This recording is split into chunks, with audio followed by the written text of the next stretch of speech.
Oskar Dirlewanger passed away in June 1945 at the notorious All Thousand Detention Center.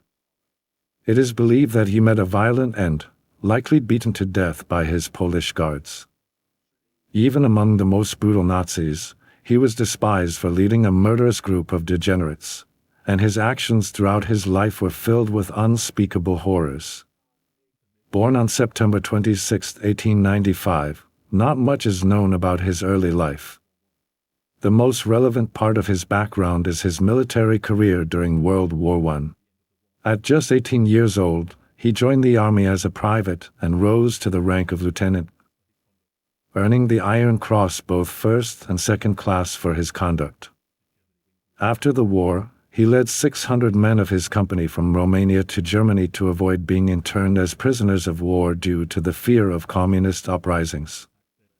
Following World War I, like many other soldiers, he joined a Free Cop militia, a paramilitary group of former soldiers that used violence to suppress left-leaning political movements and revolutions. During this time, he engaged in various troubles with the law, including convictions for embezzlement and illegal armed possession. In 1934, he was convicted of an inappropriate relationship with a 14-year-old girl, resulting in the stripping of his Nazi Party membership, doctorates, and military awards. However, Dirlewanger's disgraceful chapter didn't end there. Thanks to his friend Gotthold Berger, a high-ranking member of the SS and a close associate of Heinrich Himmler, Dirlewanger was released from prison and allowed to join the Condor Legion during the Spanish Civil War. With Berger's support, his Nazi Party membership was reinstated, and his past convictions were expunged, clearing the path for his entry into World War II as a first lieutenant of the Waffen-SS. During World War II, Dirlewanger's true cruelty surfaced. He commanded a battalion composed of pardoned poachers, Waffen-SS soldiers, and even criminals, including the criminally insane, who had committed violent crimes such as murder and arson. They were tasked with tracking partisans in the Eastern Front, and their actions were nothing short of terror. Dirlewanger and his men committed atrocities, including shootings, lootings, assaults, and the deliberate massacre of civilians. He seemed untouchable due to his connections, and even when his actions caught the attention of SS commanders, he was promoted and given more power. Deployed to Belarus, Dirlewanger's battalion is believed to have murdered around 30,000 civilians. They used brutal methods, such as rounding up villages and setting them on fire, machine-gunning those who tried to escape, and subjecting women to vicious gang assaults before hanging or bayoneting them.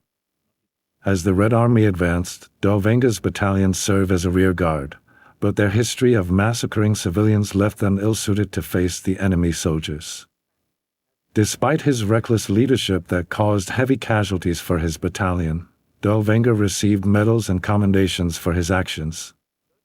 During the Warsaw uprising, Dirlewanger's battalion was sent to suppress the Jewish and Polish resistance fighters alongside the German army. Their cruelty was on full display during this time, and first-hand accounts of the atrocities they committed are harrowing. One soldier, Matthias Schneck, a Belgian conscript into the German army, fought alongside Dirlewanger's brigade during the Warsaw uprising.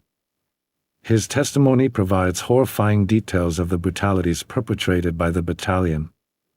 During a raid, Matthias found himself setting explosives to large doors when cries of, "Don't shoot," came from inside. He discovered a Red Cross hospital with wounded Poles and Germans lying in makeshift beds.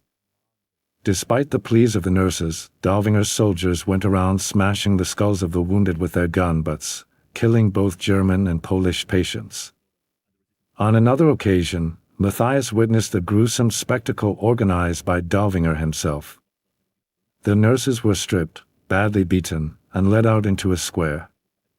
With nooses around their necks, they were executed, and Dirlewanger even removed the support, acting as a makeshift gallows. One of the most harrowing instances was when Matthias blew up a door and saw hundreds of children, apparently from a school, holding their hands up. Dirlewanger ordered the children to be killed, and many were immediately shot, while the rest met a brutal end with bayonets or gunshots to the head. Matthias had a personal encounter with Dirlewanger that nearly cost him his life. When he gave water to a gravely wounded German soldier, Dirlewanger discovered the man was a Polish resistance fighter and ordered Matthias to shoot him.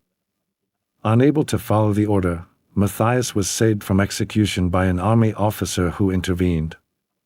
By the end of the Warsaw uprising, around 40,000 civilians had been murdered by Dirlewanger's soldiers.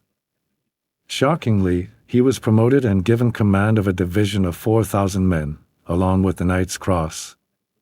However, he was injured in 1945 during a battle in Hungary and returned to Germany.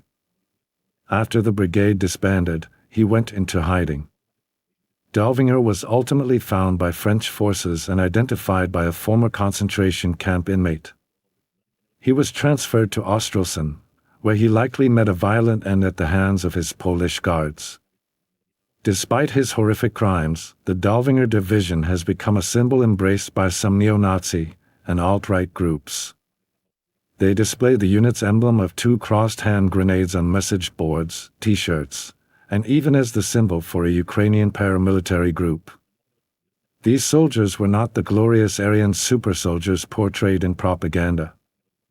Instead, they were a group of the worst criminals, even persecuted by the Nazis themselves. Their reign of terror was only made possible by the support of some high-ranking SS commanders, who saw them as instruments to achieve their vision of a Europe free of the undesirable. Dirlewanger should be remembered as the embodiment of the worst humanity has to offer, a rabid individual who indulged in the darkest acts as long as they served some of the Nazi goals. His violent end at the hands of Polish guards may be seen as justice, though the final judgment is left for each person to decide.